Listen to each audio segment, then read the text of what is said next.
भारत का पहला विश्व विरासत शहर का दर्जा यूनेस्को द्वारा किस शहर को दिया गया? शहर कौन सा था? अहमदाबाद था। फिर ग्रुप डी में पूछा गया पिछली बार। किस राज्य में अधिकतम यूनेस्को विश्व धरोहर स्थल है? आपका महाराष्ट्र में है। यूनेस्को के विश्व धरोहर स्थलों में शामिल एलोरा की गुफाएं किस पहाड़ी पर स्थित हैं? एलोरा की गुफाएं चरणाद्री पहाड़ी पर हैं। ठीक है। निम्नलिखित में से कौन यूनेस्को की विश्व धरोहर स्थल नहीं है? अब बताओ, आपने अगर 43 पे ध्यान लगाया था तो कौन सा नाम आपने नहीं पढ़ा था? लाल किला बोल दोगे 2007? हाँ जी। सुंदरबन बताओ फटाफट से। सुंदर एलिफेंट सुंदर से पर सत्ता 1987 में। गेटवे ऑफ इंडिया नहीं है। अजंता की गुफाएं 1983 में। 1983 में। कौन सा भारत में एकमात्र मिश्रित प्राकृतिक और सांस्कृतिक दोनों को मिला के? राजस्थान के पहाड़ी दुर्ग हैं क्या? पहाड़ी दुर्ग पहाड़ों में 6 दुर्ग तेरे 2013 में। भीमबेटका 2003 में। केवला देव कहाँ पर बताया था? बताओ फटाफट से। केवल केवल से हमने याद कराया आपको, बोलो फटाफट से, आपको आंसर करना है। तो क्या बोलेंगे? एकमात्र कंचन जंगा है 2016 का। क्या बोलोगे? बेटा पहले सोलो, कंचे बाद में खेलना, कंचे बाद में खेलना। केवला देव कब चिन्हित हुआ था? फटाफट से आंसर करें। तो क्या बोला था हमने? केवल मनुष्य ही काजी बनेगा। केवल एक दो बार बोलोगे तब याद होगा, ऐसे नहीं कि तुरंत माइंड में आ जाएगा। केवल काजी ही मनुष्य, काजीरंगा मानस, ये क्या है आपका? पिशाच नहीं बनेगा, यानी कि पिचास नहीं बनेगा, उसको हमने बोला था। पिशाच बोलते थे ना, उसको हमने पिचास नाम कर दिया था पलट के। ठीक है, पिशाच को क्या कर दिया? पिचास, 85 से, 85 से। अजंता में गुफाओं की कितनी संख्या है? 29 है। अजंता की गुफाएं 29 है।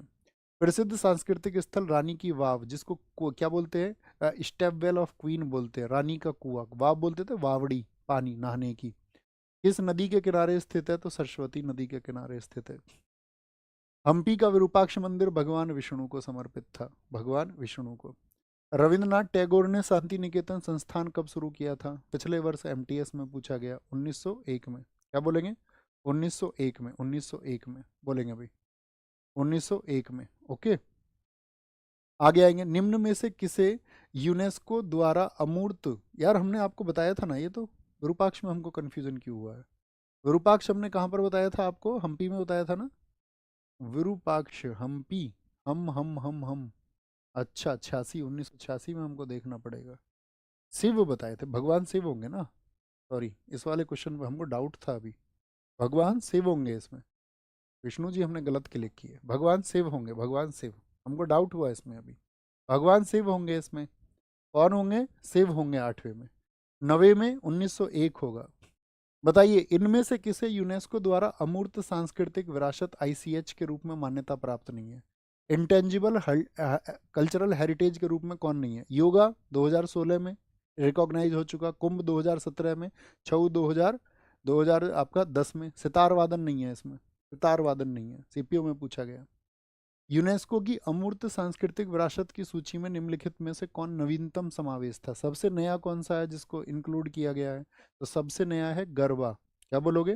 देखो, UPSC civil services exam prelims 2024 में पूछा गया, अभी रिसेंट में। वर्ष 2008 में यूनेस्को की अमूर्त सांस्कृतिक विरासत की प्रतिनिधि सूची में कौन सा त्योहार अंकित किया गया था? इनमें से कौन सा त्योहार है? अगर आपने कक्षा को बहुत ध्यान से पढ़ा था तो मैं उम्मीद करूंगा आप इस होमवर्क का आंसर जरूर देंगे और अपने नेक्स्ट टॉपिक के लिए साथी तैयार रहेंगे।